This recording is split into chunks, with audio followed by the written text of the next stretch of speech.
Good evening, everybody. Welcome to the Murray City Planning Commission meeting for September 20th. My name is Travis Nam, the Chair of the Planning Commission. Up on the dais, we have Scott Woodbury, Maren Patterson, Phil Markham, and Sue Wilson. From staff this evening, we have Jared Hall, and Zach Smallwood, and Jim McNulty, and don't see anyone from the attorney's office yet, but they'll be here in a moment. A little bit of housekeeping. If you have cell phones, we ask you silence your cell phones or turn them off. If you are here to speak to an issue this evening, when it's time to open that issue up for comment, we'll have you come up to the dais and state your name and address for the record, please. We will be recording the meeting, as you can tell with cameras in the back, so everything you say will be part of the record. We have a very large agenda this evening, so we're just going to dive right into it. Item number 1 on the agenda is approval of the minutes from the September 6, 2018 meeting. Has everybody had an opportunity to review those? Yes. All right. Other than the minor text changed, any additional? Well, I mean, there was the text and then The motion. Oh, the motion, I guess, was on the, oh, no. It was on the finding of fact. Right, findings of Yeah. facts, okay. Yeah. Well, I'll make a motion that we approve the minutes from the September 6th Planning and Zoning I have a meeting. motion by I'll Mr. second. Woodbury and a second by Mr. Markham. All in favor? Aye. Aye. Motion carries. Item number 2, conflicts of interest. Anybody have a conflict of interest with one of the items on the agenda this evening? No. No. Okay, it's a no for me as well. Item number 3 is approval of the findings of fact. We have a bunch of findings of fact and a certificate of appropriateness. The certificate of appropriateness is for Oski LLC seeking renovations and alterations for the property addressed 134 through 140 East, 4800 South. And then we have Ojeda's Auto seeking a conditional use for vehicle sales at the property addressed 4644 South, 160 West. Then Olive Tree Yoga seeking a conditional use for a yoga studio at the property addressed 6051 South, 900 East. That's been removed. Oh, that's correct. Olive Tree has been removed. Good call, thanks. River Park Commons seeking a conditional use for a condominium townhome development at the property address 4878 South Murray Boulevard. Murray Town Place Suites seeking a conditional use for a new hotel at the property address 126 East, 5300 South. And then Abington Assisted Living Center seeking a conditional use for an assisted living facility at the property address 126 East, 5300 South. Has everybody had an opportunity to review those? Yes. Yes. Yeah. Any corrections or additions? No. Okay. I'll entertain a motion. Mr. Chairman, I'll make a motion to approve the findings of fact for a certificate of appropriateness for Oski, a conditional use permit for Ojeda's Auto LLC, conditional use permit for River Park Commons, a conditional use permit for Murray Town Place Suites, and a conditional use permit for Abington Assisted Living. I have a motion by Mr. Markham. Do I have a second? I'll second. Second by Mr. Woodbury. All in favor? Aye. Aye. Motion carries. All right. Item number 4 on the formal agenda this evening is the Redevelopment Agency of Murray seeking a certificate of appropriateness for demolition of existing structures at the properties addressed 3 West 4800 South, 18 and 24 West 5th Avenue, and 33 and 35 East 5th Avenue. Mr. Hall. So these are all properties that are owned by the Redevelopment Agency of Murray in the downtown redevelopment area. They've been purchased over some time, and they've become problematic to maintain, to keep them secure, to keep them cleaned up and keep people out of them. The RDA itself asked for certificates of appropriateness to demolish the buildings and clear the sites.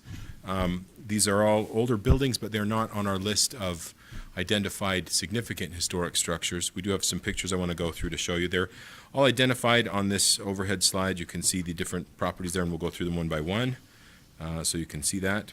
Demolition in the MCCD zone does require certificate of appropriateness, so we did make those applications as an RDA. They're all in the MCCD zone, as you can see. 3 West 4800 South was built in 1924. That is the building that used to be known as Frankie and Johnny's. You can see Mr. Markham mentioned in the meeting prior these hitching posts out front. We will be keeping those. I don't know if we're going to get them in the museum or place them in the park or something, but we'll be keeping those hitching posts. They've been there for a long time. The building itself, from another couple of angles, you can see there's a large parking area to the side that's not used anymore. It's been fenced off. 18 West 5th Avenue, built in 1950. This building's vacant except for a bunch of old mattresses at this point. I don't know if you'd call those residents, really just a bunch of old mattresses.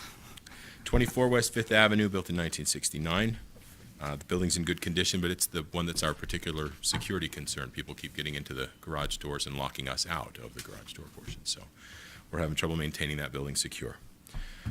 Backside there.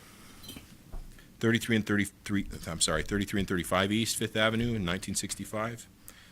This building will remain in use for a while. We want to get the RDA would like the certificate of appropriateness to allow the demolition, but the active use of it, there's still an active lease going and somebody using the building, and it's been maintained and secure. So that'll stay in use for a while. It won't be demolished right away, but we still, while we were getting all these other certificates of appropriateness, we wanted to get that done as well. It will eventually be removed, but not right at this time. All the others would be removed pretty quickly.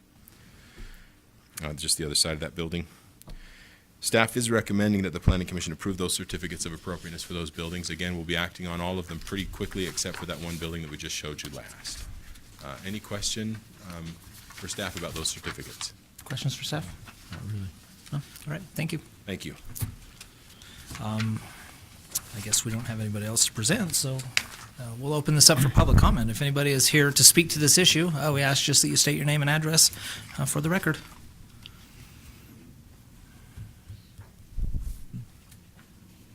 And seeing no public comment, we'll close the public comment and bring it back up here for discussion and/or motion. Mr. Chair, I'd like to make a motion that we approve the certificate of appropriateness to allow the demolition of non-significant historic structures located on the properties addressed 3 West, 4800 South, 18 and 24 West 5th Avenue, and 33 and 35 East 5th Avenue. All right, I have a motion by Mrs. Patterson to approve a certificate of appropriateness to allow the demolition of non-significant historic structures located on the properties addressed 3 West, 4800 South, 18 and 24 West 5th Avenue, and 33 and 35 East 5th Avenue. Do I have a second? I'll second. I have a second by Mr. Markham. Call for vote, please. Ms. Patterson? Yes. Mr. Markham? Yes. Mr. Woodbury? Yes. Ms. Wilson? Yes. Mr. May? Yes, that motion carries. Item number 5 this evening is Beehive Soap and Body Care, LLC, seeking a conditional use for a soap and body care manufacturing business at the property addressed 6111 Stratler Street. Is the applicant here this evening? We'll have you up in a few moments. All right, great. Mr. Smallwood. This is, like you said, on 6111 South Stratler Street. It's just really close to the freeway. Right here, here's an aerial picture of it. It's located in the MG zone, so this is a conditional use. So here, and I'll just clarify, this is not CertaPro. They're on another item, but their sign is still up here. So this is for Beehive Soap. They'll be located on the far end, the far north end of the building. Just a few pictures here to show kind of the landscaping. The one issue, and we brought this up in the pre-meeting, was that the dumpster is located visible to the public right-of-way, and so we're going to need to have that enclosed. I didn't notice that until a site visit today, or I apologize, yesterday. This is the proposed floor plans for the soap manufacturing. This is also a second floor where she'll maintain an office. She only plans to have 3 employees, but they're staggered, so she only has 1 employee with her per day. And then with that, we are recommending approval of a conditional use permit, subject to the 6 conditions. Any questions for me? Any questions for staff? Nope. Were we adding 7? And just the 7th, it's just the Right. standard dumpster Oh, language. yes, so subject to the 7 conditions, I apologize. Yeah. Perfect. All right, thank you. Thank you. If we could have the applicant come up, again, just state your name and address for the record. Welcome back. And back. This is And the back, third time back. Yeah. My name's Tammy Thornton. My address is 1451 West, 11150 South in South Jordan. Perfect. Have you had an opportunity to review the 6 conditions we have on the board? And you'll be Yes. able to comply with the 6, yeah. Yeah, and then as far as screening the trash container, you understand that we will require you to do that as well. Yeah, we'll take care of that. Okay, perfect. Anything that you would like to add to the presentation? No, just continue what we've been doing in a different address here in Murray.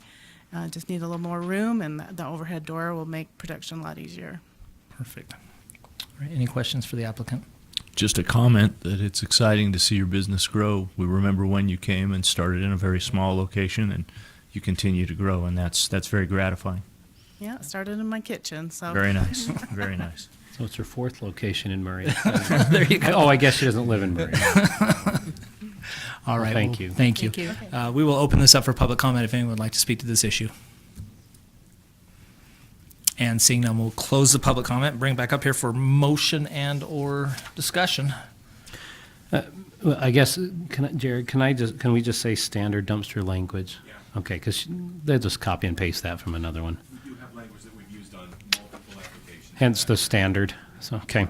Well, I'll make a motion that we approve the conditional use permit to allow a soap and body care manufacturing business at the property address 6111 South Stratler Street, subject to conditions 1 through 6, with the addition of the 7th condition, which is the standard dumpster language. I have a motion by Mr. Woodbury to approve the conditional use permit to allow soap and body care manufacturing business at the property address 6111 South Stratler Street, subject to conditions 1 through 6, with the addition of condition number 7 to include the standard dumpster language. Do I have a second? Second. Second by Ms. Wilson. Call for a vote, please. Mr. Woodbury? Yes. Ms. Wilson? Yes. Mr. Markham? Yes. Patterson? Yes. Mr. May? Yes. Good luck, and we wish you continued success. Maybe we'll see you in another couple of years. All right, item number 6 this evening is CertaPro Painters seeking a conditional use for a painting contractor business at the property address 4637 South Commerce Drive. Great. Mr. Smallwood. Yep. So these guys actually moved out of where Beehive Soap was and purchased a building in Murray, located off of Commerce Drive. And this isn't, thank you. It is also located in the MG zone, just a little bit south of 45th South, and on 300 West, which is also Commerce Drive there. It was previously occupied by a hammock company. They built hammocks for outdoor stuff. They are moving into this. As you can see here, maybe, no. Okay, it doesn't want to work. There's an overhead door on your right-hand side that they're going to be using to bring in for their contractors to come in and load their equipment, things like that. They will be having 2 spray booths, pre-installed spray booths, located in the facility. We have discussed that with building, and they're aware that they need to have those submitted to building. As well as fire, correct? Yeah, correct. Then here is just out on the street, pretty standard. It's actually better than a lot of stuff on 3rd West. So it has a sidewalk, has some greenery there. We do request that they come in and apply for a sign permit for that monument sign. That's part of the conditions already. So here we have some what originally was submitted for the site plan. So this is old information. The original floor plan, and then this is the new floor plan here. They're going to be shifting things around a little bit, providing some space, and then a mezzanine level as well, and then the elevation, but you saw the picture, so it doesn't look much different than that.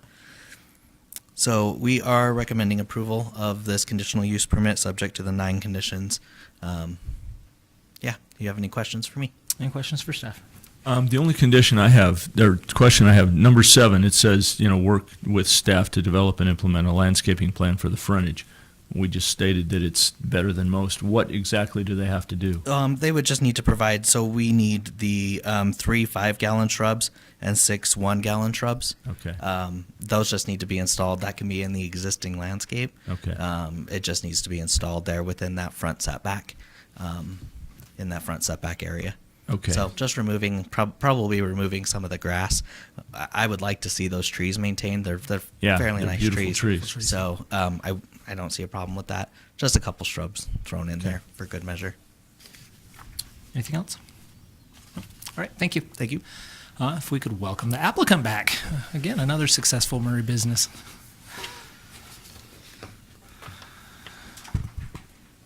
Paul Lindbergh, 1754 Hollywood Avenue, Salt Lake City, Utah.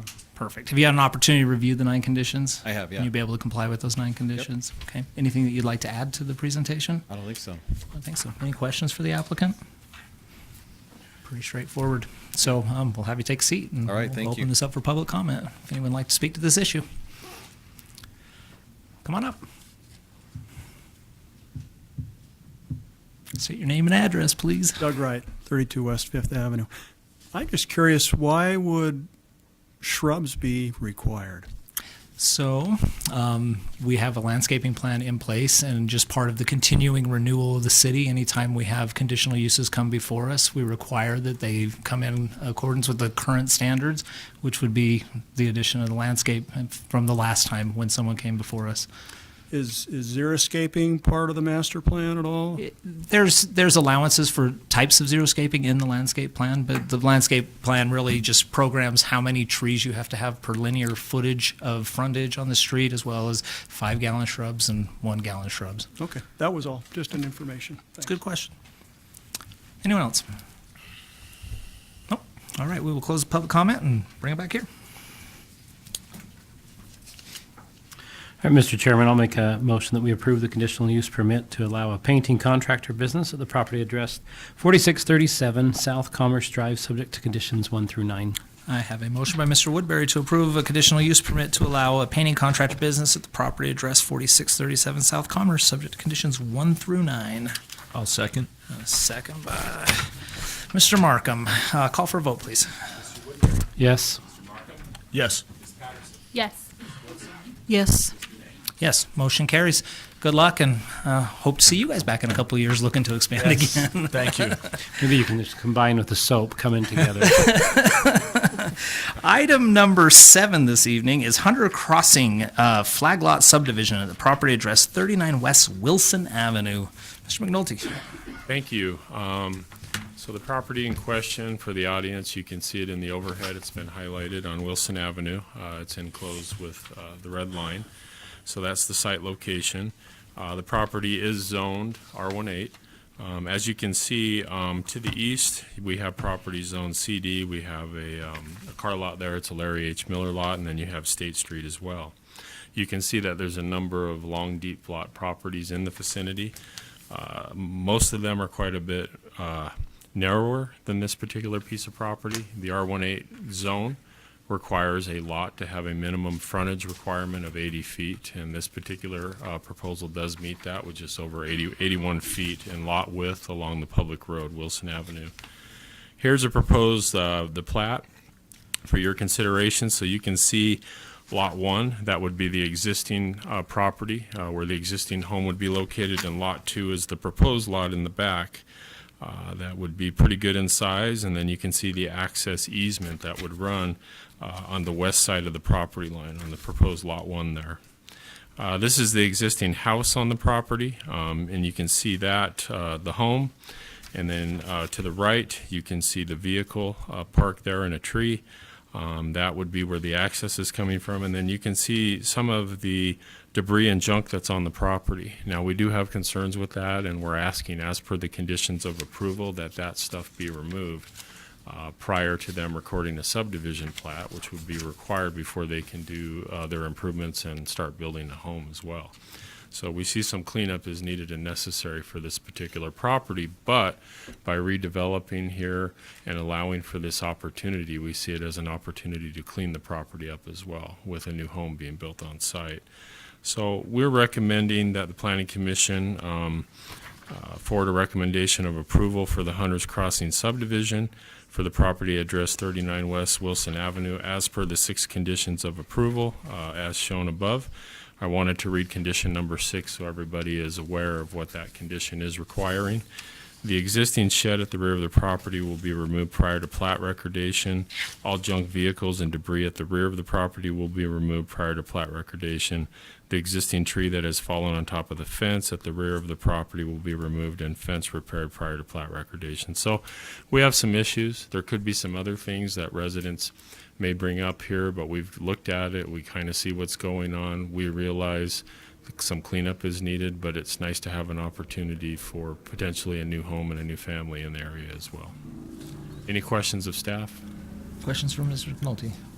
I just have a quick question. So when this lot is divided, it'll still have all the necessary area to be compliant Correct. with a subdivision? Correct, and so basically, we've got a property that's over a half acre in size, and the zoning is R18, which requires a minimum 8,000 square foot lot. The lot has to have 80 feet of frontage on a public road for the current lot, and then we're allowed to do the one flag lot by code behind. The proposed lot 1 will be reduced from that .53 to 8,351 square feet, which is in compliance.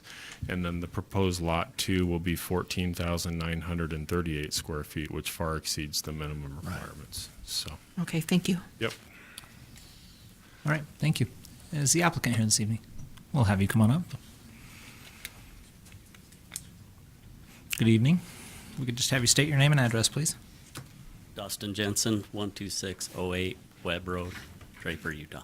Perfect. Have you had an opportunity to review the 6 conditions? I haven't until now, but I think I can do all that just You'll fine. be able to comply with that? Do you have anything that you'd like to add to the presentation? Nope. No. Any questions for the applicant? I'm just curious as to why you hadn't seen any of the conditions prior to tonight, sir. I didn't see them in my book that they gave me, so. Okay. Is that what we gave you? Mhm. Does it have the staff report in it or no? I didn't see one. Yeah, that's right there. So your condition This one right will here? be on the last page of that staff.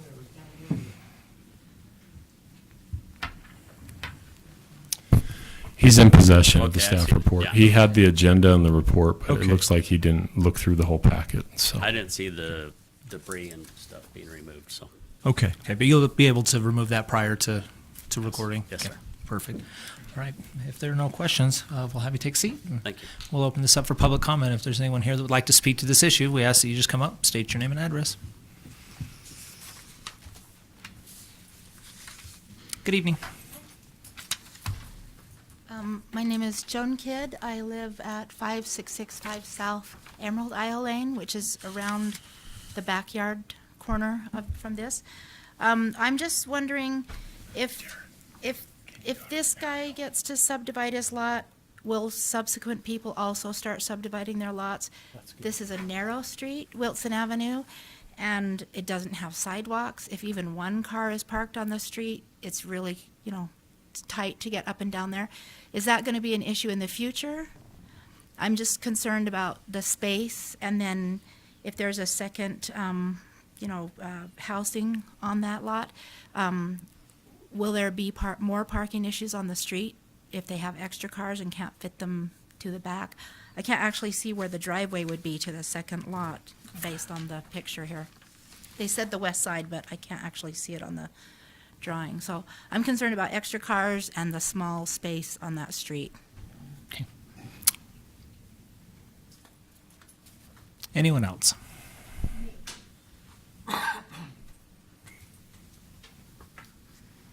Good evening.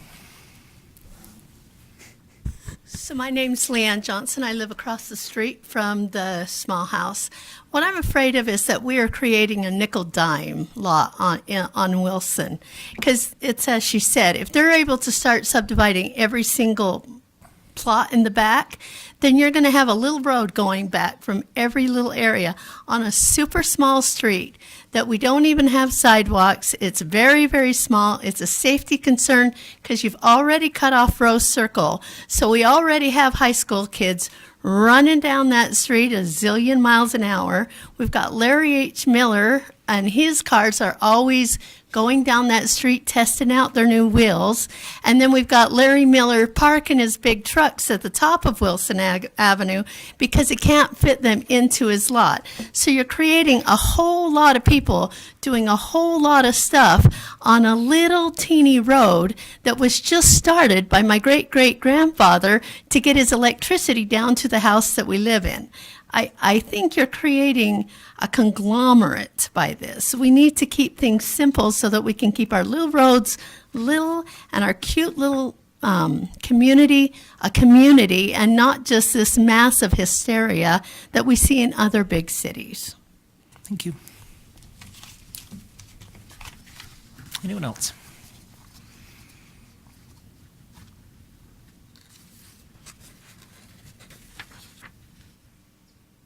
All right, seeing none, I will, unless you weren't getting up, were you? Yes. Okay. Okay. All right, seeing none, then we will close public comment and we'll bring it back up here. Jared, or, okay, Jim, sorry. Would you like me to address the questions? So brought up by yeah, the I mean, I guess question public? number one Uh-huh. has to do with how many other lots will be able to subdivide in here. Are we going to start seeing lots of other people doing Well, that? we don't have a lot of lots that meet the frontage requirement. As you can see with the overhead, you have to have a minimum of 80 feet of frontage on the roadway. there's any And you have to have the proper amount of square footage. So basically, to do this, you'd have to have a lot that's close to a half acre in size with 80 feet of frontage for them to be able to do the flag lot subdivision. And to also additionally have 28 feet on the one side to support the single Correct. driveway. And Jared, if you can go back to that graphic of the subdivision plat, so that area that is kind of marked in red right there, that is the access easement. So what that includes is 20 feet of road surface, asphalt, with 4 feet of landscaping on each side. And so that meets all fire code requirements. Our fire department's reviewed it. I do understand the concern with the impact of street parking, but the idea here is this home, we've got this new drive lane, private drive that's being put in place, their own driveway plus a minimum 2-car garage. There should be ample parking for this home. I would be more concerned with the existing home that has frontage on Wilson, using that front yard area of Wilson right directly in front of that home rather than a flag lot situation. The other thing that's tough is at some point, someone could come in potentially and buy a number of properties and assemble them. And by assemblage, we'd really like to see that, but the market has to be right, the time has to be right. And we've seen that in our community and other communities where someone will come in and buy 4, 5, 6 properties and then put a public road in and put 10 or 12 new homes. There's always the potential for that, but we have to have willing buyers and willing sellers, and the market has to be right. So in this case, it is a new home. Yes, there's a new house, a couple new cars, and there could be a slight impact, but we're not building a number of these, and I don't think we're nickel and diming the neighborhood. Now, with being close to Larry H. Miller and the auto dealerships, they are what they are, and we do get those complaints, and we do send police and code enforcement out as soon as we hear of those type of complaints with the truck haulers, the guys that come in and unload the trucks. We hear about this weekly, and we send code enforcement out. But like any city, we're limited. We do the best we can with those type of issues. But that's why we have report a concern on the city website. If you are concerned, report that concern. It comes to us and police, and we'll react to it. So that tool is out there for all our residents to use. But those would be my answers to the questions that came up. Commissioner Ney. Any additional questions to staff? No, just a comment. I think it's important to note that the property in question completely meets all the requirements the city has for a flag lot. Yes. And as such, there's really, it's very difficult for us to say no to this because they meet all the requirements and they are completely entitled to develop their property accordingly. Right. Thank you. Yeah. Thank you. Jim, do we know how many lots on that street on Wilson would potentially fit those requirements as you referenced and as Phil referenced?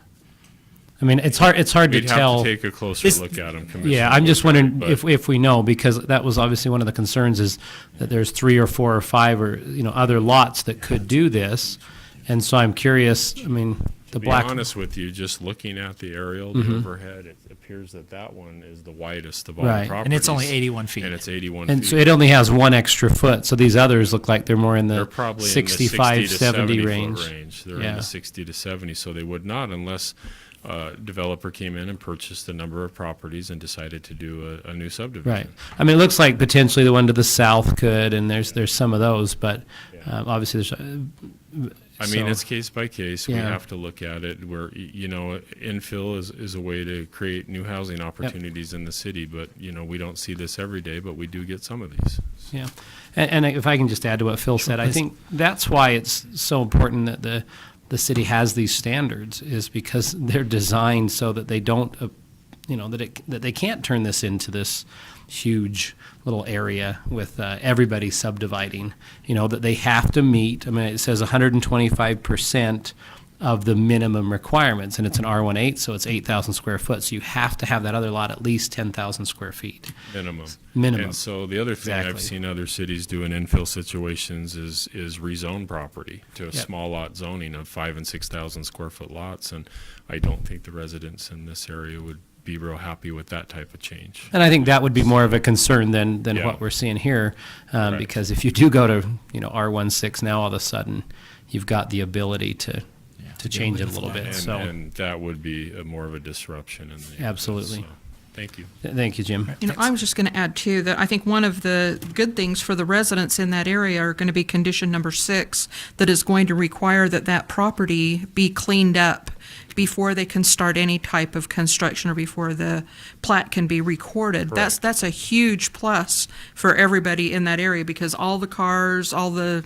debris and everything is going to be removed before any type of construction can commence. So I think that's a win for the neighbors in that area. Good point. Correct. Thank you.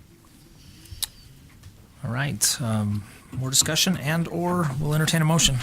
Mr. Chairman, I'd like to make a motion that we recommend the Planning Commission forward a recommendation of approval for the Hundreds Crossing subdivision to the mayor for the property address 39 West Wilson Avenue, subject to conditions 1 through 6. I have a motion by Mr. Markham to forward a recommendation of approval for the Hunters Crossing subdivision to the mayor for the property address 39 West Wilson Avenue, subject to conditions 1 through 6. Do I have a second? I'll second. A second by Ms. Patterson. Call for a vote, please. Yes. Yes. Yes. Yes. Yes. Motion carries. Item number 8 is the Damatha subdivision, preliminary and final subdivision reviews at the property addressed 450 East, 5300 South. Mr. Smallwood. Yeah. So this is an existing single lot that the applicant has proposed to subdivide into 3 additional lots, 3 lots total, so 2 additional lots. It is in the R18 zoning, so again, to reiterate, that means that each lot needs to be 8,000 square feet minimum, and we did verify that against the regulations, and that would meet that. The smallest lot would be 9,400, with the largest, I think, over 13 or 14. I don't remember. I apologize. 13,104. Yes, thank you. I knew there was a 4 in there. So beforehand, I wanted to show you a couple pictures of the existing. This is the existing house on site. The picture on the right, I believe, is the garage that's to be demolished. And then I did want to show, because there is a very steep grade there. So this was taken at the bottom of it, so that red line is where the existing grade stops, and then it climbs up. You can see, if you kind of squint, you can see a shed in that top left-hand corner, that the roof of that shed, so that's the top of the slope. It's really high. So that's one of the conditions, is that they need to work with engineering to provide and the building department division, to work on retaining those during the building process. So here is a picture of the plat area. Subdivides those two, or that one lot, into 3 lots total. Here you can see towards the south of the property, you can see that grading, those lines. The closer those lines are together, the more the grade changes, the more rapidly it changes. So you can see along that back south lot, it changes quite rapidly. So with that, we are recommending that you forward a positive recommendation to City Council, to the mayor. I apologize, to the mayor, to accept this plat, subject to the 5 conditions stated. Any questions for me? Questions for staff? I'll go back to the overhead for just a second. Mm-hmm. Maybe I have one, maybe I don't. Okay. There you go. Nope, I don't. Sorry. Okay. I think at this moment in time, we'll have the applicant come up. Okay.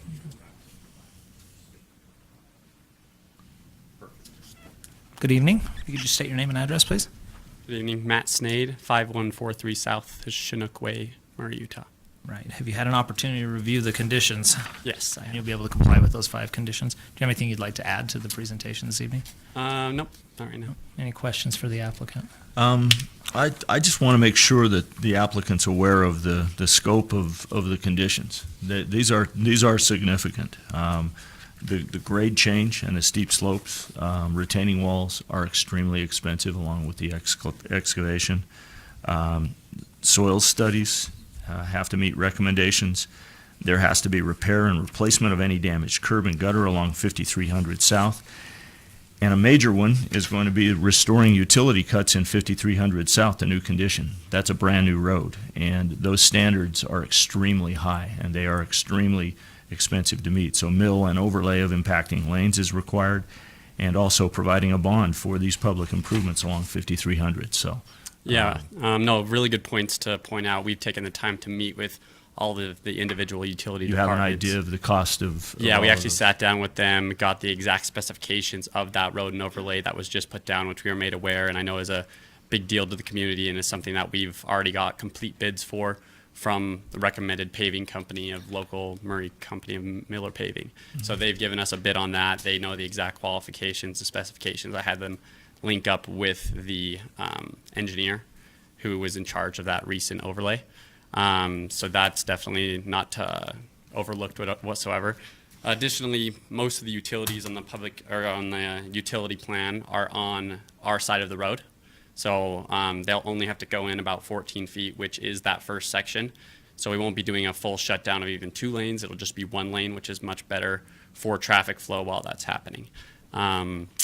Regarding the site, we do have our civil engineer here tonight, but we've looked at that as well. So if we have questions regarding that, we'll get a full soils test, and then the home designs will be specific for the lot to help take advantage and keep those retaining walls and the current retaining in place, so we don't have issues regarding that.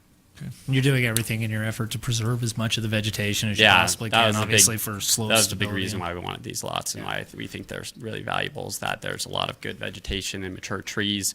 Obviously, with a couple driveways and utility cuts going in, a little bit we have to come out of the way to make room for that. But we hope to preserve as much as possible. So we're experienced. We've been doing this for about 10 years. I just live up the street, so it's important to me too. Well, it does sound like you've actually done your homework, so Yeah. you're not going to find surprises other Yeah. than the normal surprises you Yeah, would expect there to always come is, across. but yeah, working through them is what we're good at and why we're in the business. That actually makes me feel a little better, so. Yeah. All right, thank you. Yeah. Any other questions? Any more questions? All right, Okay, thanks. Yep. This is open for public comment, so if anyone would like to speak to this, come on up. Now you're standing up. Now. Good evening. Hi, Claudia Downs. I live at 5337 Kenwood Drive. I am one of the adjacent properties where the hill is. And that's one of my biggest concerns. We've spent a lot of time with the man who lived there before, preserving that hill and keeping that vegetation in there to keep that hill from sliding. And it is a really steep grade. And so that's one of our concerns. My other concern has to do with the traffic, not so much the driveways as far as children walk on that street every single day to go to Parkside Elementary. And that is a huge concern of mine right there, just because of the nature of how the slope. And so if they go in there and the driveways come out, it's right on the grade of that hill. And I'm concerned about being able to see children, because it's already a dangerous pull out even in the middle. So I'm just curious about, I'm glad to know they're planning on a retaining wall, but that's a pretty high grade. And so we were concerned about that and about the removal of vegetation, because there are some big trees right at the base of that hill. Up at the toe of the hill, yeah. And that's one of my biggest concerns, is that issue, because we're already doing construction on Kenwood. We might know about that. Anybody else?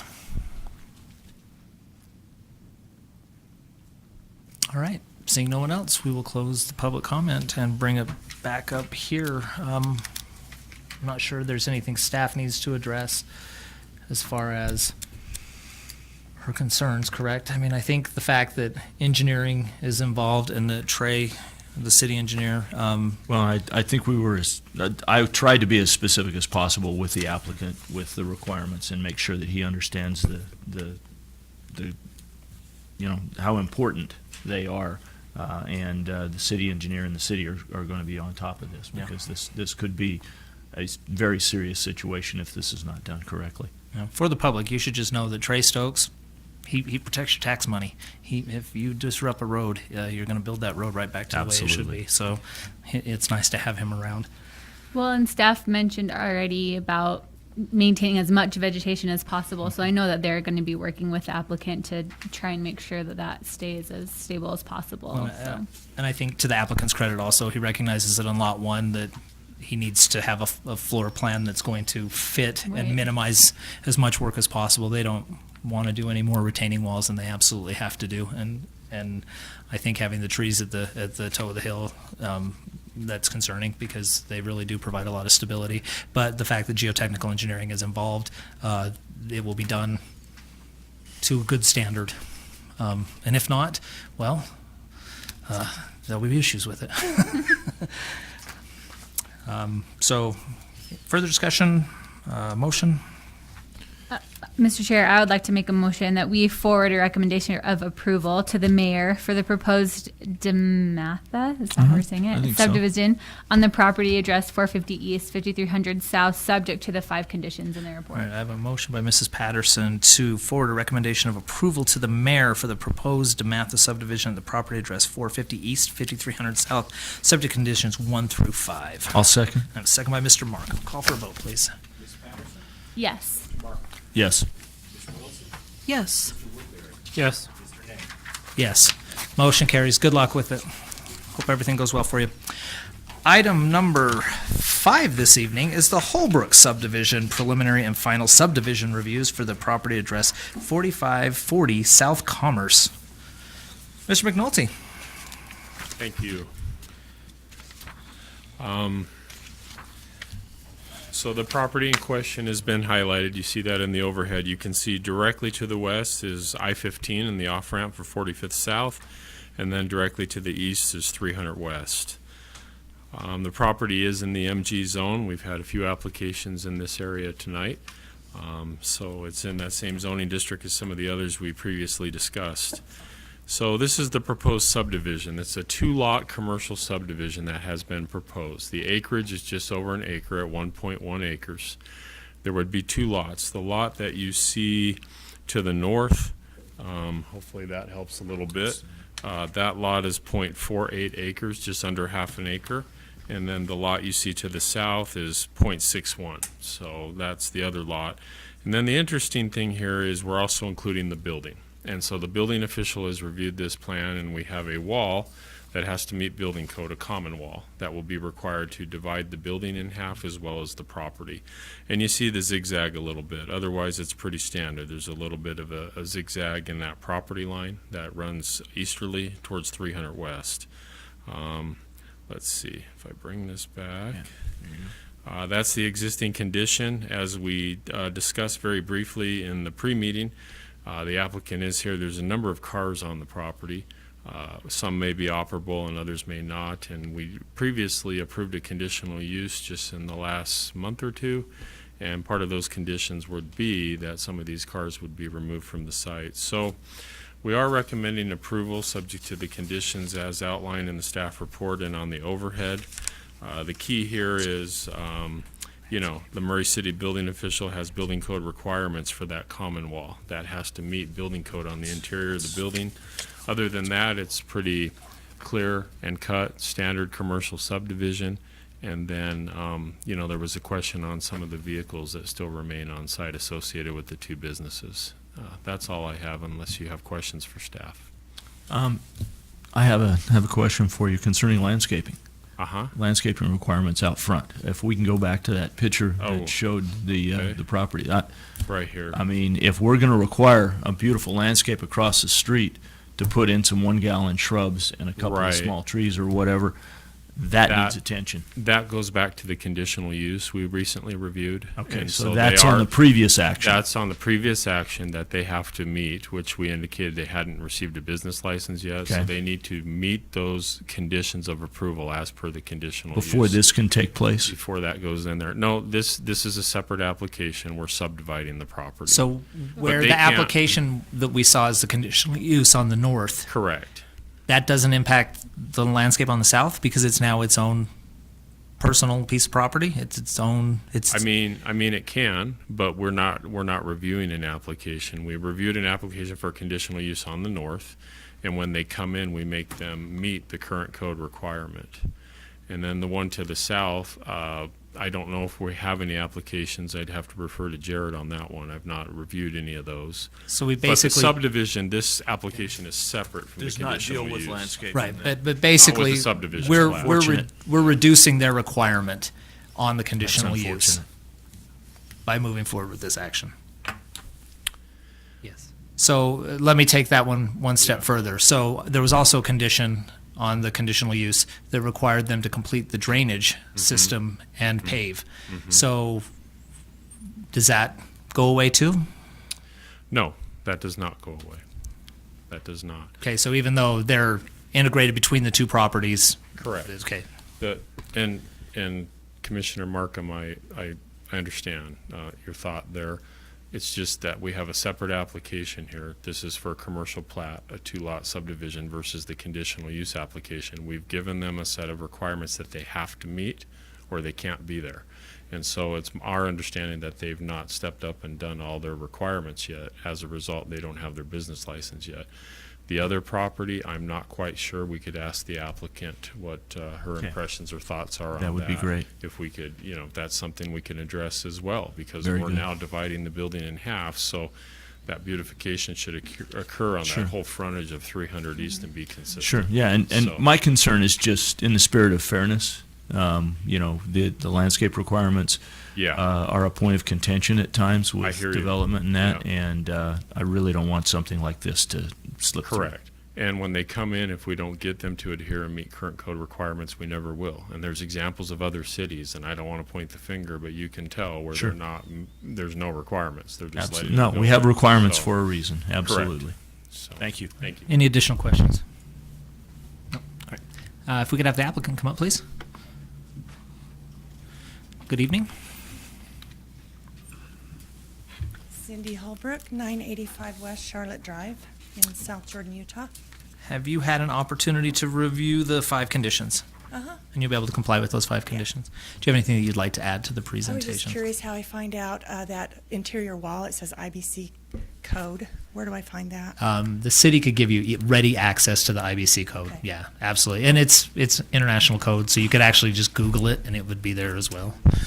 Correct. And then Susan Nixon can point you in the right direction in the morning. With our building official, they can help you. So, Any questions for the applicant? I'd just like her feelings regarding the landscaping out on the street front. Okay, so the plan is, the reason we are subdividing, me and my husband are getting a divorce. His is going to be the north side, and I'll keep the discount rent-a-car side on the south side.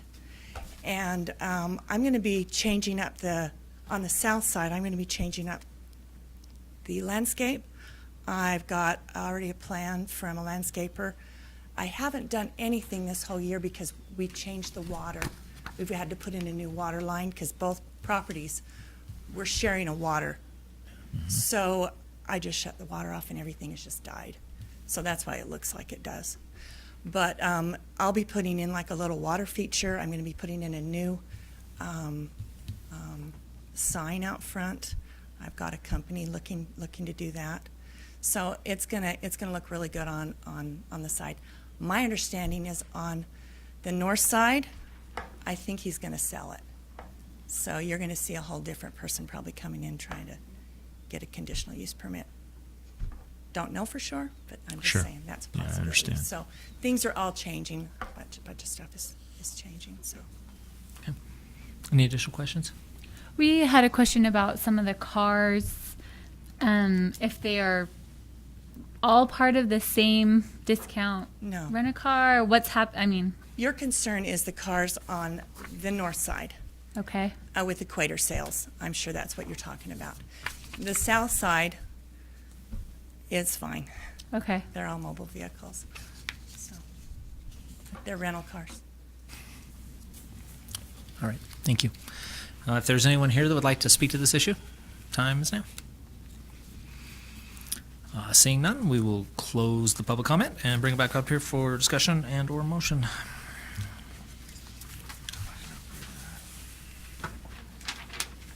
Mr. Chairman, I'll make a motion that we forward a recommendation of preliminary and final plat approval for the Holbrook subdivision to the mayor for the property addressed 4540 South Commerce Drive, subject to conditions 1 through 5. All right, I have a motion by Mr. Woodbury to forward a recommendation of preliminary and final plat approval for the subdivision, the Holbrook subdivision to the mayor for the property address 4540 South Commerce Drive, subject to conditions 1 through 5. Do I have a second? I'll second. I have a second by Mrs. Wilson. Call for a vote, please. Mr. Woodbury? Yes. Ms. Wilson? Yes. Mr. Markham? Yes. Ms. Patterson? Yes. Mr. Day? Yes, motion carries. Good luck with everything. Item number 10 and 11 will be heard together this evening. They are for the Murray Cove Phase 3 amended subdivision and Murray Cove Phase 5 final subdivision reviews at the property address 1177 West and 1187 West Bullion Street. Mr. Hall. Thank you. Murray Cove has undergone a number of changes since we first did a preliminary subdivision approval and the first phases that were approved. Recently, there was some zone change work done to facilitate a land swap between Salt Lake County Fish and Game, their property located where it's not responding to my finger, but that's okay. The red outlined properties are those that are involved in this particular, in both of these two phases, and I'll point that out better here in just a moment. You can see kind of the subdivided lots there in red to the center. Those will be going away as a part of the amendment of Phase 3 and being deeded over to Salt Lake County Fish and Game to their north. And then Salt Lake County Fish and Game is swapping land with Murray Cove with Ivory Development to allow more lots to be placed on Murray Hollow Lane here, serving the subdivision here. So this land's currently with Salt Lake County Fish and Game, being swapped for this land here. So these lots in subdivided and recorded Phase 3 of Murray Cove go away and become part of this larger property here that they own. And this land gets subdivided as part of Murray Cove as Phase 5. So Phase 3 amended and Phase 5 are kind of intimately tied together. You can see that a little more clearly here in the plat. It zooms in here in just a moment, but again, you can see the land that's been part of Phase 3 before. This portion of it is going to go to Salt Lake County Fish and Game, and this portion that was Salt Lake County Fish and Game becomes part of Murray Cove. We can look at those in a little more detail here. So there are 8 lots that are proposed to become Phase 5 final, replacing these lots that were lost here and given over to Salt Lake County Fish and Game. There are 4 parcels contained in this area that's being modified or amended in Phase 3, and I just want to go through those one by one real quickly. Parcel A is the largest portion that goes to Salt Lake County Fish and Game, and it will be used by them as a part of their current operation. Also, Parcel C here, to them it's more deed restricted because of its proximity to the river, but it gives them some good access to the riverbank, which is kind of their purview, and it just has more deed restrictions, so the parcel number is different as well. 2 other parcels become part of Murray City. They are deeded or dedicated to Murray City. This land in parcel, I'm going to get the parcel wrong, Nick. Parcel D? Wrong. D? Yeah, D, thank you. Parcel D. So Parcel C, Parcel A, Parcel D is the largest going to the city, and it's for flood control, and then the detention area for some of these phases in Murray Cove is contained here. Murray City will be accepting that and maintaining it, helping to run that because it's intimately tied to the flood control. And then there's a Parcel B along the roadway here. I think this is Cumulus Crest Way or Lane or Drive or something, but Cumulus Crest. This parcel, narrow parcel along Cumulus Crest, between the right-of-way that's being put in and the land that goes to Murray or Salt Lake County Fish and Game, will be deeded over to Murray City as well. Murray's agreed to accept it and maintain it. If it's landscaped with low maintenance landscaping, we can keep it until such a time as Salt Lake County Fish and Game wants to do something different with their property that might need access to the right-of-way or something like that. In the meantime, that allows us to, as a city, continue the kinds of improvements that we like to see along the roadway. So Cumulus Crest gets the same street treatments and improvements that we would expect it to have, the trees, sidewalk, park strip. The park strip here would be maintained by Murray City Crews, low maintenance landscaping again in that park strip, so we can take care of it in conjunction with the work that we need to do in the detention pond and in that parcel B that will run along here. So Could you expand on low-maintenance landscape? low maintenance, so xeriscaping that was brought up earlier. These are park strips. They're not subject to those 17.68 landscaping rules that we've talked about so much tonight. What we're mainly concerned with is that we get the trees that we would like to see in continuity along that street. So as you round this corner, or as you're in this neighborhood, you don't see kind of a gap in the teeth, as it were. The xeriscape will be different than what you'll see in the rest of the subdivision. It'll but be a outside- little different, yeah. possibly. Anybody can xeriscape their park strip. That's not disallowed, but our crews are going to maintain it, so we'd like it to be low maintenance so we can take care of it more easily.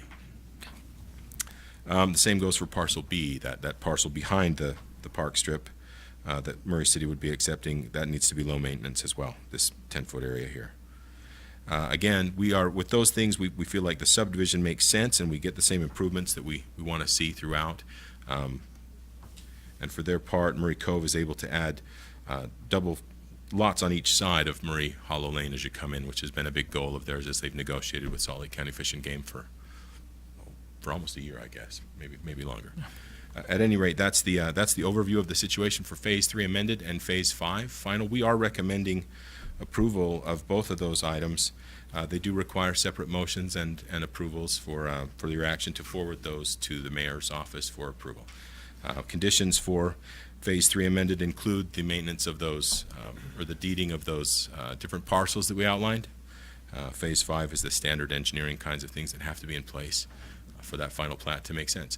All of the things I should mention, it's detailed in your reports, but engineering has looked carefully over the time we've been looking at this at all the different kinds of things that went into the preliminary subdivision, the soils reports, the permits from the state and the county, et cetera. All of those things are not impacted by these changes. We've been careful on that front, so just wanted to make sure you understand that. Any questions for staff at this point? Jared, what's the net change in number of lots that was previously approved to That's what would a good this? question. So to talk about that, I got to go back to this. Phase 3's been amended before, and in that amendment, they lost some lots, anticipating that they would get them back. I believe we lost 3 lots out of Phase 3 before. 5 more have been removed in this parcel that gets deeded, and we add 8 lots. So the net gain or loss is 0. It's proportional. Okay, thank you. But larger lots in overall. Larger lots overall throughout. Okay, thank you. All right. We'll have the applicant come. Welcome back again.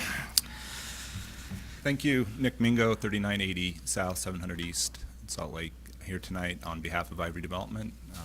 Jared did a great job. Happy with the conditions, can meet them, and would welcome any questions. Additional questions? It's interesting watching you age as this project comes to completion. You've changed a lot over the years, Nick. I don't know who's losing more hair, you or me. I'm not losing it, it's just falling off. Any questions for the applicant? I think it's pretty straightforward. Thank All you. right, thank you. We will open this up for public comment. If anyone would like to speak to either condition number 10 or condition number 11,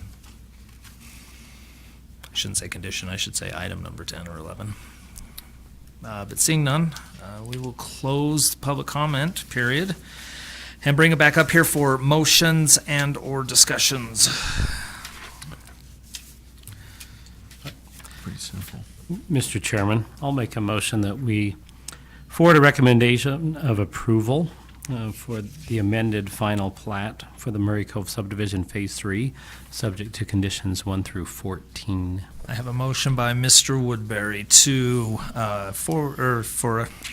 let's start over. I have a motion by Mr. Woodbury to recommend the Planning Commission forward a recommendation of approval to the amended final plat for the Murray Cove subdivision Phase 3, subject to conditions 1 through 14. Do I have a second? Second. Second by by Mr. Markham.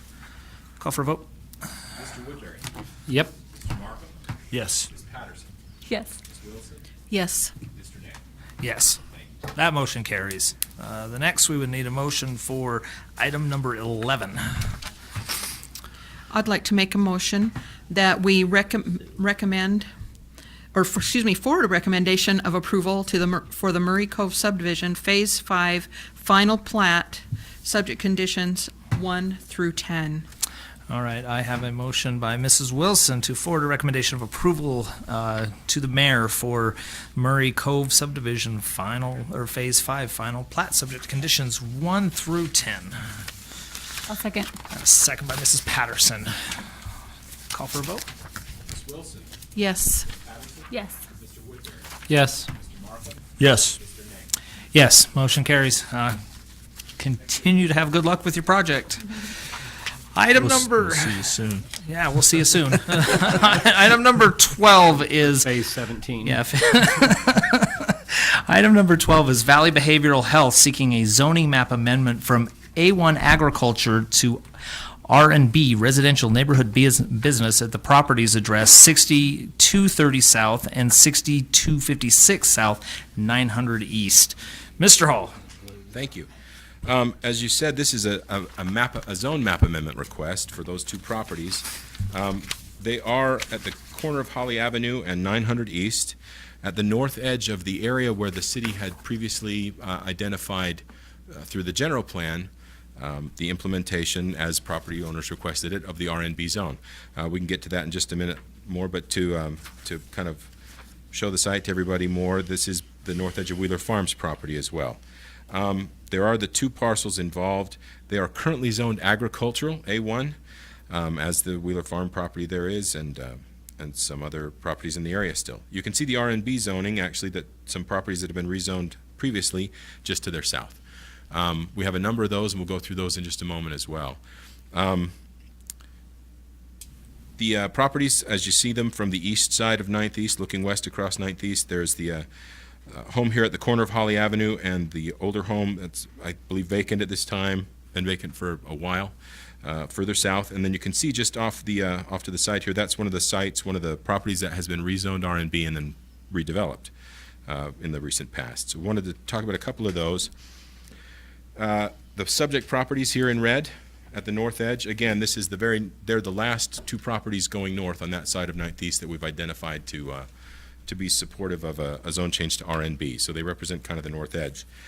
To the south, most of the properties have been rezoned RNB. Just to the south is that AJS Professional Center we showed you. You could see in the picture there. This is looking at it from the street. This is kind of the interior of the site, and there's another building just to the south across the parking lot. This is a dental office building that was developed south of that. Claris Vision, a lot of you remember, I think. Claris Vision was on my first agenda when I came to work here a few years ago. Claris Vision, again at the corner. Then there is the Murray, I want to say this is the Murray Greenhouse, but I don't want to be wrong. I think it's the Murray Greenhouse. Still in the A1 zone. And then you have this building here at the bottom of the Brockbank office condominiums. Wanted to show you just a couple more shots of things. Claris Vision got two because I know it was one of your favorite buildings, so I just wanted to put that in there twice for you. This is the guitar shop. We looked at that recently and approved a change to that won't be happening right away, but sometime soon. That's been rezoned as well. And in that previous picture, you can see that guitar shop right here. The guitar school, I should say. And then again, further south, this other office building as well. So there's a number of properties that have been redeveloped.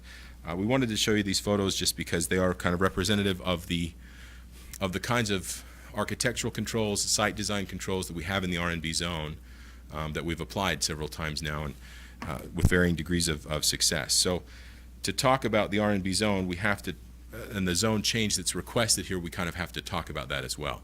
The current zone is agricultural, and the requested zone is R&B. As I mentioned, the general plan has long identified these properties on the frontage of 9th East to be rezoned to R&B. We wanted to do that at property owners' requests.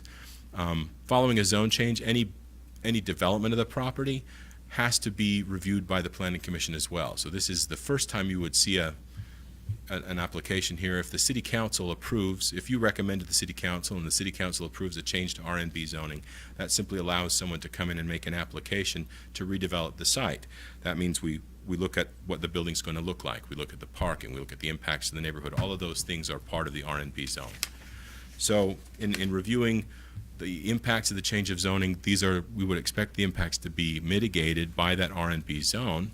It was designed specifically to buffer residential areas from high-traffic corridors like 9th East, Winchester Street, et cetera. So we just wanted to make that part of the record. The general plan does support this application. Staff is supporting the application for rezone, and we are recommending that you forward a recommendation of approval to the City Council to rezone both of those parcels.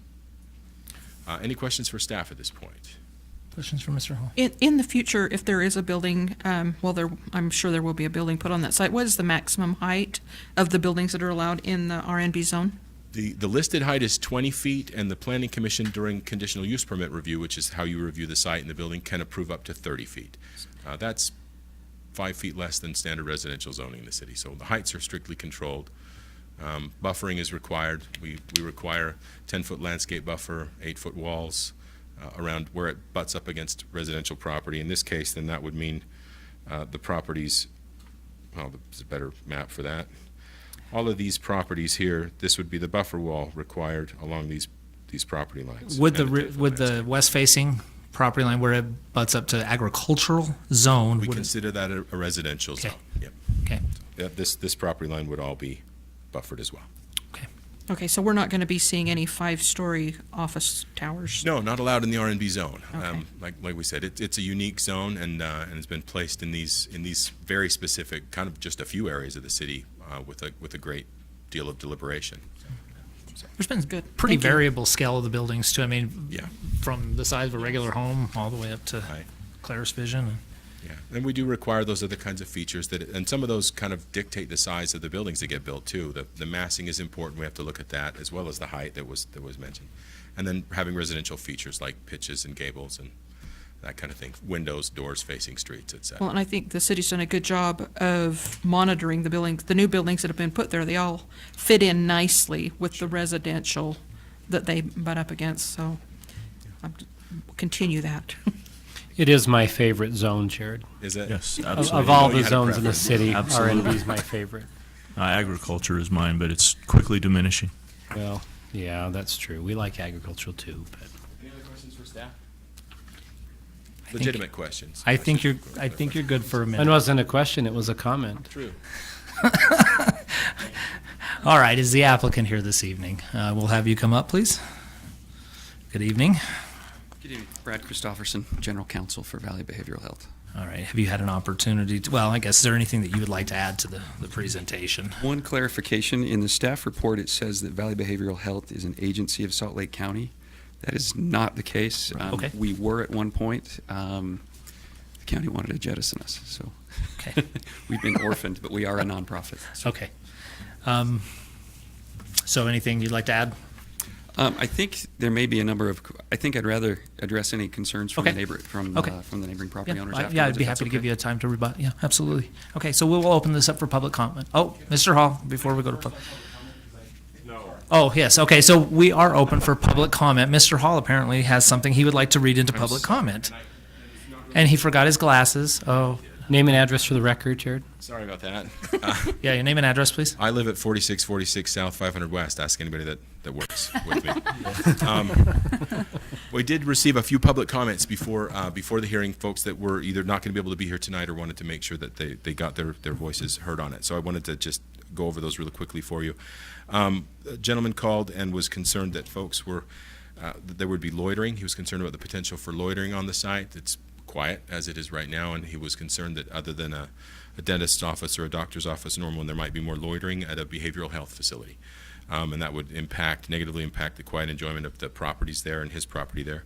We also received a call from a property owner worried about the potential for people parking, construction workers parking on Holly Avenue during construction. And we'd have to deal with that during, that's a concern. We'd have to deal with that during construction, during development, if that were a possibility based on a zone change if it were approved. But those were the concerns that we did receive that I wanted to make sure we got into the record. So thank you for indulging me. Yeah, absolutely. Thank you. All right, now, anyone from the regular public that would like to come up and speak to this, come on up. The legit public. The legitimate public, yes, please. Good evening. My name's Scott Lovell. I live at 891 East Holly Avenue. So I am right there above this property, and just have a couple of concerns. I think those ones are very valid. My driveway backs, it's about as close to 9th East as you can get, and there's about a 2-foot cushion between me and a yellow pony type brick wall. When I back out, I have to be very careful. If anybody parks right there on that street, I can't get out without hitting somebody. And I have to be fast too, because if somebody's coming off of 9th East, I've almost been T-boned a couple times. And so that's going to be a problem during construction. That's going to be a long-term problem as well for parking, unless you, I don't know how you address that. But the bigger issue for me is I bought that house about 5 years ago. I'm already exposed on one side on 9th East, with just that little pony wall and a chain link fence, and I bought that. So I can't complain about that because I bought it. What I also bought was A1 zoning across the street from my house, and that was on the map. If you went on, you can still go look. It's A1 zoning. That changes the value of my home. When I look out and I see a new facility there, maybe there are facilities that don't take away from the value of the home, but I no longer have a buffer.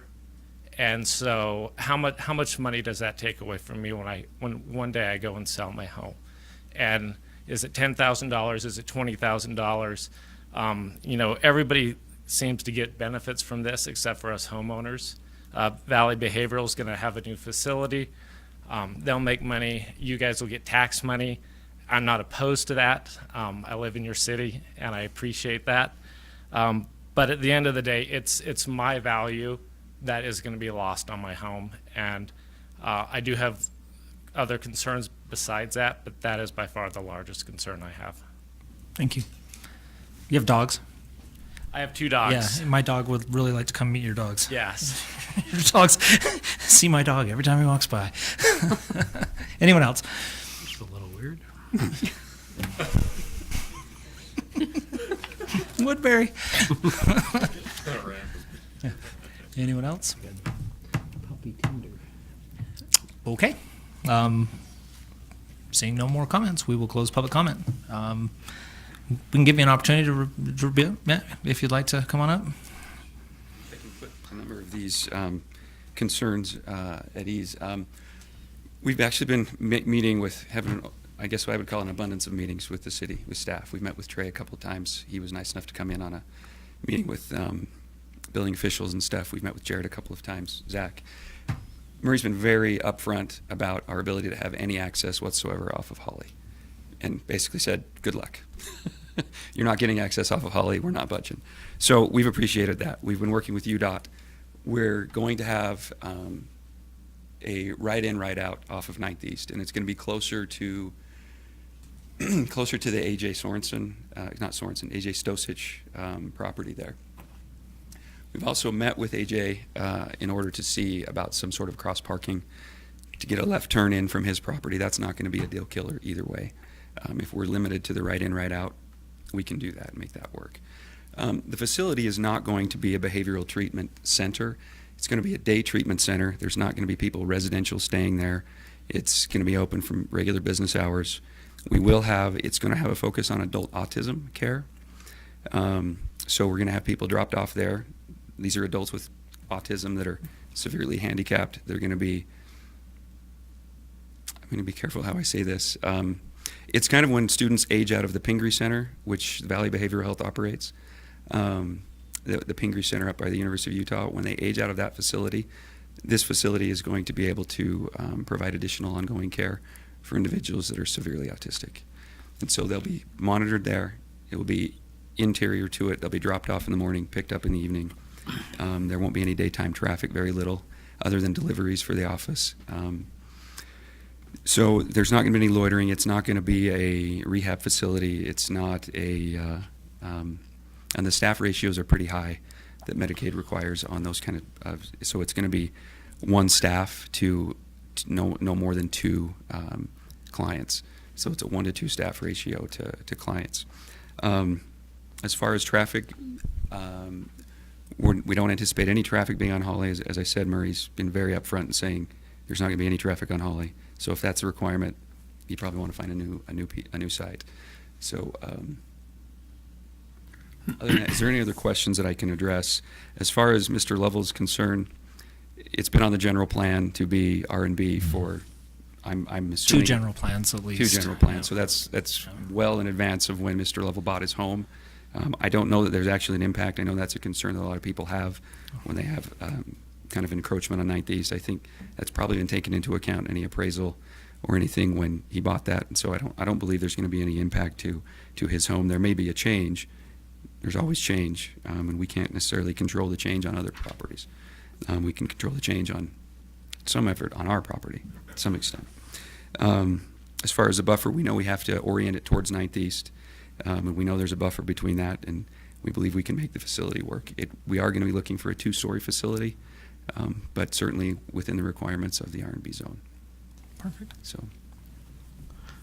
I was just going to make a comment, Mr. Chairman, that, and thank you for the information you provided, but all we're really considering today is not any potential use, but just correct. I just want to be just the zone transparent change. up front. Yeah, and I want to make sure that those in attendance, understand that all we can really consider is the zone change and not any potential use, because any potential use would come back. Right. And we'd have another opportunity to look at that. And so I appreciate you giving it a little more background, but, for us, obviously, we just have to consider. I think that's an excellent point, Zone because, this is just the zone change, and we have seen development that comes in and requests a zone change, and then they find that they're not able to meet the requirements, the stipulations, the restrictions that the city puts on a piece of property, and then they sell it and something else can be there. So that is always a possibility that's out there. I'm not saying that we anticipate that happening. It is reality that, that's why we're just focusing on just a zone change right now, rather than the use that will ultimately end up there. Well, and because we're only talking about rezoning it to R&B has some protections in it, like hours of operation, right? Absolutely. Mm-hmm. Things like that to protect this neighborhood so that there wouldn't be potential for loitering or after hours or things That's like why that. it's a great zone. Right. We really are trying to protect those neighbors by the way the zone is written. So it's a consideration of this change would still protect that area. And I do appreciate the comment that, this has been designated as R&B for a couple of general plans that have come across in the last decade, actually. And I don't think it's fair to assume that an isolated piece like this will remain in perpetuity as an isolated agricultural piece. And if you want to see what any potential, and this is for those in attendance here, any potential businesses that could go in here, obviously this is the applicant's talking Lots about of them. theirs. Just walk down and see the other businesses that Jared showed, the Claris and the AJS and some of the others. And Winchester as well. And Winchester, much of Winchester is R&B, and it really does provide a great buffer. I think you could drive through and see, oh, this was just a converted home. And turned into a business, and that's kind of the feel you get sometimes, other than Claris. But I like that building anyway. I like Claris. I think all the development that's Yeah. taken place in this zone along 9th East is first class. It is, and that's why Absolutely. I think we like it, is because you have restrictions on business hours, you have restrictions on, you have to require so much parking, and it's a great zone to provide businesses that are low impact but still add great value to the city, not just the tax value, but the actual, the community value that they bring. So it's a very good zone, and whatever the applicant decides to do with it will come at another time. But now, we just look at the applicant, at the zone. So. All right. Entertain a motion. Okay, Mr. Chairman, I'd like to make a motion that we forward a recommendation of approval to the City Council for the requested zone map amendment for the properties located at 6230 South and 6256 South 900 East from A1 Agricultural to RNB Residential Neighborhood Business. A motion by Mrs. Wilson to forward a recommendation of approval to the City Council for a requested zone map amendment for the properties located at 6230 South and 6256 South 900 East from A1 Agriculture to RNB Residential Neighborhood Business. Do I have a second? I'll second. I have a second by Mr. Markham. Call for a vote, please. Ms. Wilson? Yes. Mr. Markham? Yes. Ms. Patterson? Yes. Mr. Woodbury? Yes. Mr. Nate? Yes, the zone change is approved by us and on to the City Council, which means that if you are here for this item tonight, you were probably noticed. You will receive notice when it goes before the City Council as well. We encourage you to attend that meeting as well and make your voice heard to the City Council. Item number 13 on our agenda this evening is municipal code text amendments. This is where it gets really fun, guys. We're going to be discussing land use. Lots of public comment on these. Land use discussions to section 17.48, the sign code updates. Nice plaid shirts. Thank you. Yeah, that's it's a fun graphic, right? So I want to take a few minutes and talk to you about the sign see code. Maybe a sweater vest up there. A sweater vest? We can do that. Homage to GL. We can do that. Sweater Brian vest. gave you a little head shake right there. He knows it's true. You know, it's interesting because I was doing some work with Ogden City a few years back, and their city manager wore a sweater vest every time we met with him during a 2-year period, Wow. which was about monthly. And I don't know if any of them were the same, but we had quite a collection of sweater vests. Popular item. So we wanted to talk about the sign code, and Bryant's here as well. And we've been working with Bryant and GL on the sign code. You know, and we've talked about the court case, the big case, Reed versus the town of Gilbert. That's been a big issue, you know, a First Amendment issue. There was a lot of things that were wrong with their sign code in that particular instance, where they were regulating some type of signs and not regulating other types of signs. So it was found not to be,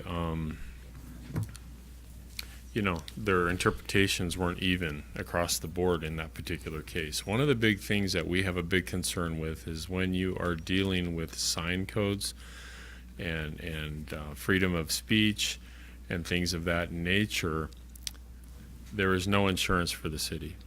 There's no insurance. There's no one out there that's going to provide insurance to us if we make a mistake and we become part of a court case, part of a huge case like Reed versus the town of Gilbert. Just so you know, that case took 8 years to litigate. Wow. 8 years.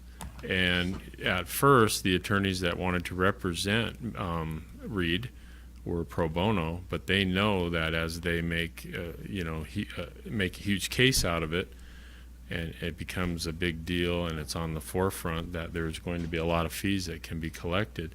So they wanted fees in the amount of $1.3 million, and the court awarded $800,000, which is huge, and the town of Gilbert had to pay that.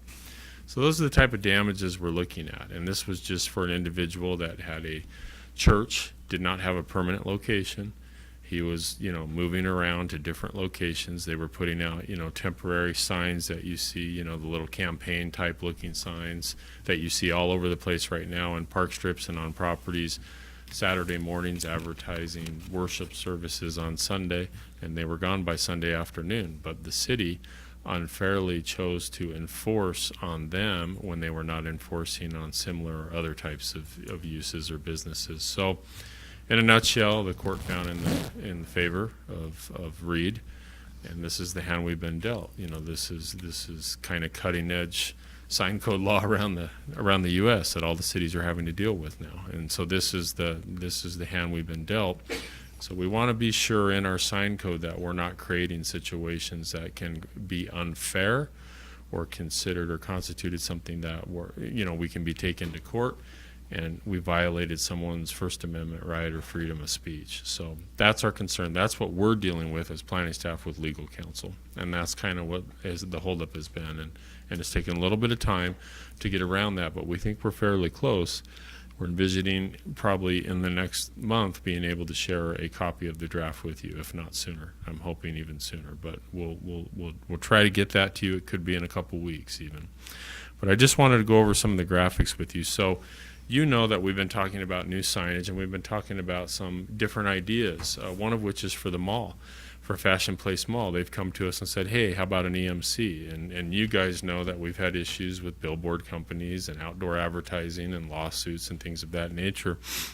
So we want to do the electronic message center type sign for the Fashion Place Mall, and this perhaps could be something that we would see over at Fashion Place Mall. It would be allowed to have 300 square feet of signage on each side, so it can be two-sided. So depending on how they place it, but it's for all the signage. You know, if they decide to put general growth and Fashion Place Mall, that's some of the sign area, you know, if they decide to use that. But the EMC, or electronic message board, cannot exceed more than 75% of the sign area or the sign face. So we think this could be really nice. This could be a real help for the mall. You've seen this in other areas. Southtown Mall has huge signs because they're right next to the freeway. They've got them on the freeway and the entrances. We're looking to help the mall. You know, we're a partner with the mall. Yeah. It's great that we have Fashion Place Mall with the great shops that we do have. I was at a Wasatch Front Regional Council venue yesterday. Ned Hacker, our planning commission, works for Wasatch Front Regional Council, and we were talking about some of the planning that's going on in different communities, and it was hosted by Holiday City. And their planning director talked about how they lost, it's been 11 years now, if you can believe it or not, since that mall, Cottonwood Mall, has been torn down. 11 years. And they're still going through a process. And he did talk about, we lost, you know, Cottonwood Mall went away. It's not by a freeway, right? It's not by major roadways. At the time it was built, it did really well. But they lost a lot of their retail, and a lot of that stuff came to Murray. Sandy benefited, Murray benefited, other communities benefited that had viable malls. They've lost it, and now the plan that's coming in, you know, they're going to have retail and office, but residential as well. So it's not going to be all retail and office space. They're hoping for up to 500,000 square feet of that, but they're not sure. It could be 200,000 or 300,000 square feet. It could be just a small amount compared to what it was at one time. I told them to bring American Grill back in Reds, and it might help them out if you remember those places. I'm old school, and I remember American Grill. That was a good place to eat. They got a laugh out of that. But, you know, just so you know, that's what's going on around us. What I found out through him is either by tomorrow or next week, this case is being decided in Supreme Court because there's been so much resistance. The decision's going to be made available, they think, tomorrow, if not tomorrow, by next Friday. So this has been going on. You guys have seen, it's been in the media on Height. It's been, you know, the neighborhood has petitioned and protested. It's gone through, you know, state court here, and it's Supreme Court. And so they're expecting a decision in the next week, which is huge for them because they want to get things going on that site. 11 years.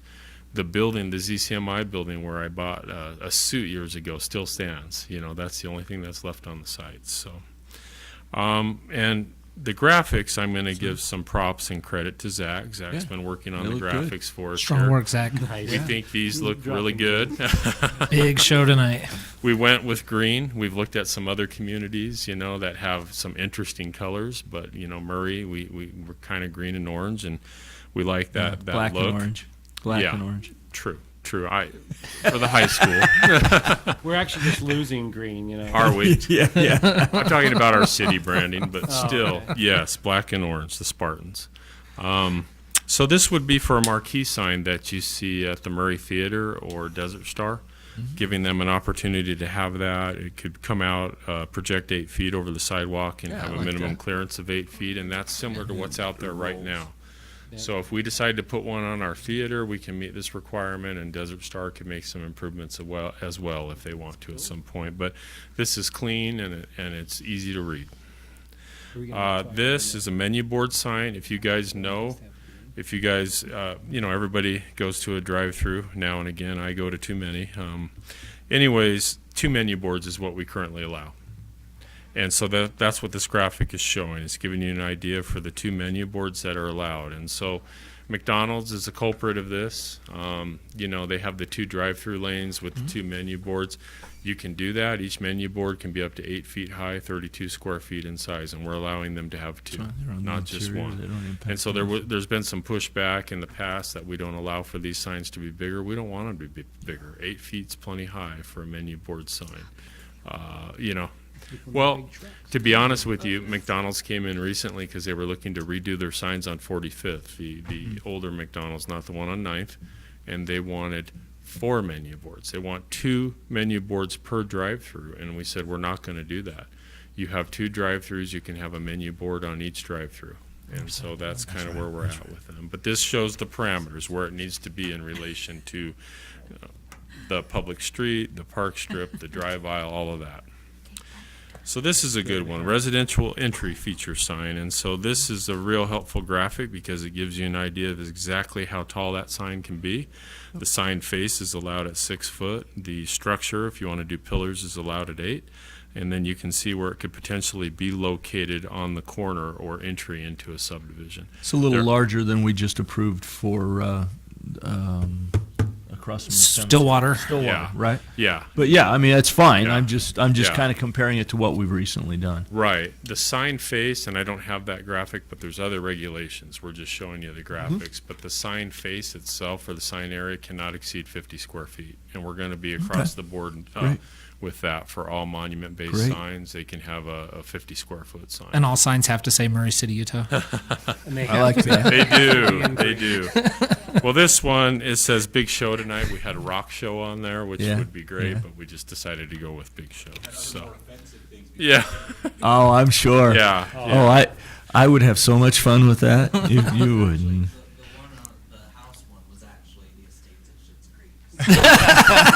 Yes. We have some interesting signs. We do still have one, and I don't have the graphic. What are the two signs? The hanging sign. Vendors and Vandalay Industries. And one of them Central Perk. If you're, we've got some Nice. fun Oh, stuff good. in there. Nice. So, Little You Easter have to eggs do it. for. You Yeah. have to do it. Little So planning humor to get you there through you the day. go. There you go. And I think we all need it to get through the day. So this graphic I'm really excited about. This Yeah. is what we've talked Banners. about, the changes we made to our MCCD. So this is likely what you would see, something similar to these type of street signs. They're street lights, and we have the banners and the banner arms, but this is how they would be, built. So we allow the street lights to be 16 to 23 feet in height. We have a top banner arm, and then we have a bottom eyelet or eye bolt as per the power department. And so Jim, this is what would be allowed in our MCCD zone. Is 8 feet minimum clearance pretty common? It in is. the cities? It is. For signage, it doesn't really go into all the different types of signage, but the Well, building just code- on these particularly, because I Correct. I look at Yeah. and think back to my your kid. my juvie days, and it's like you're going to run down and just jump up and try to hit them all, and And you got up that high, 8 feet. It's You 8 were- feet. You were really skying if you were yeah, able to touch 8 I got a feet. 6-inch vertical, Jim. Come on, but I guess Most of us can touch it without jumping, but Jim won, Scott nothing. Fair enough. But that was, I guess, just the question. And it's standard. That's the public really love that one, Jim. I'm sure there's one guy watching at home that's just rolling right now. where Susan's watching, ba-boom. So, I can hear her laugh now. right. So that is common. That's all I'm just asking. Is they can go to 9 feet or 10 feet if they're concerned about the They GVs. can. We can always go higher. It's just in the building code pretty standard for the bottom, the lowest point of a sign not to be less than 8 feet. That's good. And the small area wireless, is that what we see on top there? Is that? Yeah. We could, potentially, and Yeah. that's one of the issues that we get into on a streetlight situation. Sure. Not a power pole, yet. It's still something that, and it's right on the forefront of Jared and, Yep. and in my mind, because we're dealing with it, so. Banner signs. So this is pretty basic, but one thing I wanted you to see is in the bottom right-hand corner, we have a temporary sticker. So what we're looking at is temporary signs, such as a banner sign like this that advertises a civic event or maybe junior football signups, junior jazz, whatever. we're not going to regulate in the way where we require a permit, a sign permit. But they need to come in and talk to us and fill out a sheet for a temporary sign permit. approved We put the sticker in the bottom hand corner, Okay. then our inspectors go by and know it's been approved by us. It's valid for 60 to 90 days, whatever that timetable is. So Good. when we know at some point it goes away, we can remove it. If they leave it, we can remove it if their time period has expired. So you're going to add additional staff to monitor the stickers on the banners? We are, Zach. No, he didn't say additional duties to existing staff. I know. Yeah, well, that's good. Yeah. That's good. That's Yeah. cool. And Commissioner Markham, that's a great question. I will always ask that I question. know you will. know that. We just want to be able to know. Every time we add duties, we don't add Correct. staff, so. We just want an opportunity, and I've done this in other communities. We just want an opportunity to know what's been approved. No, and if I it hasn't think been approved, we're going to go. The reasoning is completely sound. It is absolutely proper. But are you going to make the stickers different colors? How else will you know if it's expired? You can It's put a date on it or something. 30 days are up or 90 days. It'll have a date on it with a Sharpie or something. More to come. We'll figure that out. Yeah, no, I think that's a Like great idea. Yeah. Car sticker or something. Yeah. Okay. And then the other thing we have, and I don't have it on here, and you've seen it with all the car lots, we have the blade banner signs Sure. too that are just like this but vertical. Yep. And right now the question's been asked: are we going to get into number and this and that? If I'm given the direction to do so, yes. But once again, Phil, the question's asked: we Yeah. don't have the bandwidth or the horses to go after Right. everybody, and the car lots are going to do what they're going to do. But let's address it. What about let's the allow monster, for like those the signs. monster animals and That's a good different point. The stuff? and gorilla that? and all They're that. they're considered signs, aren't they? They Do are. you address that at all, or They is are. that I don't know?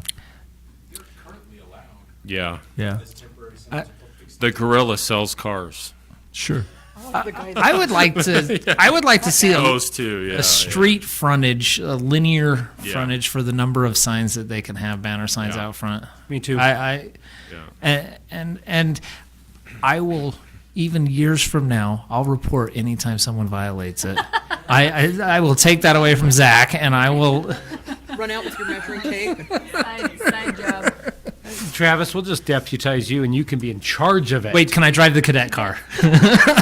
Electric scooter. The other thing that we're putting in place, and the code doesn't live in a currently tiny have, and I don't have a graphic, is we're going to allow temporary signs free of charge during holiday periods. So we have certain Sure. periods, basically December 10th to January 2nd, for whatever holiday it's going to be.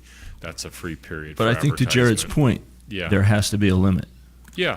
Yes. You know, I agree. because I people agree. go bananas. They do. For a great deal on a car. They go bananas. Yeah, they do. Well, every sign you can think of. Oh yeah. Every sign you can think of. But the interesting thing is when you go through that section of State Street in Murray where all the car lots are, to me, it's almost visual clutter because there's too much sign. Oh, it so is. to speak. It It's is. confusing, you Yeah. know, for those that Yeah. have never been in the area to find your dealership because there are too many signs. But they Yeah. would never agree to take The any best of those looking down. dealership is the BMW one because the building's Correct. right on the sidewalk Yep. and there's no crap out front. Yep. And it's a beautiful, stark white building that you notice. Yeah. I mean, the The other ones just interesting need an thing is- A-frame to show them how to get into their lot. Right. And then another one. I don't know about you, but anytime I've ever made a major purchase, such as a car, I know what I want and what Right. I'm doing before I go to the lot. You know, that sign's really not helping me. You but, don't park in that right lane and stare at the vehicles while everyone's honking behind you. No. I go on Sunday and walk around when it's closed. to see Absolutely. what I'm interested in, Absolutely. and then I come back. I don't deal with all that. You can so. use the internet. I know, or you can do that too. I like to look at the cars. Yeah. You know, that's a little more fun to see and touch rather than use the I agree internet. 100%. So, that's all we have for you on that tonight. We're excited. This We'll is- be this is coming neat forward stuff. with you soon Yeah. and showing you a full great. document that's about 30 pages long.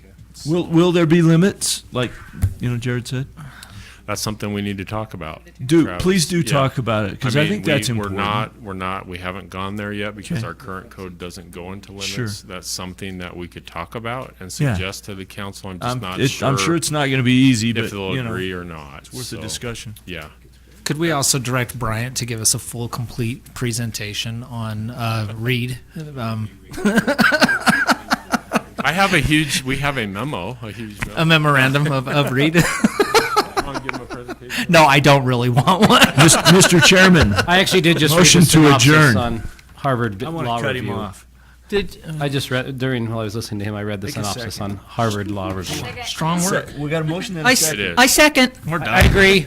So Oh, wait, is there anything else you need to we're- tell us? Yes, we're done, but I just want to mention to you, next meeting is October 4th, but we have two planning commissioners, Travis and Lisa, attending the APA on the 4th and 5th, weeks, isn't it? but we'll need you here for our I will meetings. not be here on the 4th, most likely. Thank Shocking. you. Anybody else? I've been here 2 meetings in a row. Should be okay. I have to be. I will be in St. Thomas for business. Wow. He'll be here. That's He's a just great gotta place. come And back. unless I can He's get just gotta contracts come done back. earlier, Thank then you. I'll come back. Thank you. We should be good. All right. Ciao.